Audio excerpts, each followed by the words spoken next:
नाज़िन अहम ख़बर इतिहास सां शेयर कंदा हलूं तो बलोचिस्तान के इलाइक़े हरनाई में दहशतगर्दन चेक पोस्ट ते हमलो कयो आहे, जंहिंजे नतीजे में 2 जवान शहीद थी विया आहिनि, जॾहिं त मेजर ज़ख़्मी थी पियो आहे। दहशतगर्दन खोस्त जे इलाइक़े में सिक्योरिटी फोर्सेस जी चौकी ते फायरिंग कई। फायरिंग जी ॾेवठ में नाइक आतिफ ऐं सिपाही कयूम शहीद थी पिया आहिनि। दहशतगर्दन जो मुक़ाबिलो कंदे मेजर उमर ज़ख़्मी थी पियो आहे। फरार थींदड़ दहशतगर्दन जो घेरो कयो वियो त उन्हनि फायरिंग करे ॾिनी। सिक्योरिटी फोर्सेस दहशतगर्दन जो हमलो नाकाम बणाए छॾियो आहे।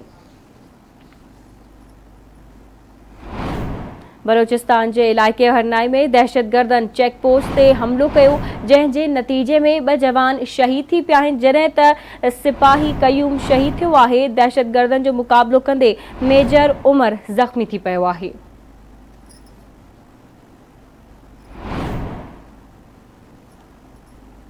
दहशतगर्दन जो मुक़ाबिलो कंदे मेजर उमर ज़ख़्मी थी पियो आहे। फरार थींदड़ दहशतगर्दन जो घेरो कयो वियो त हुननि फायरिंग करे ॾिनी। सिक्योरिटी फोर्सेस दहशतगर्दन जो हमलो नाकाम बणाए छॾियो आहे।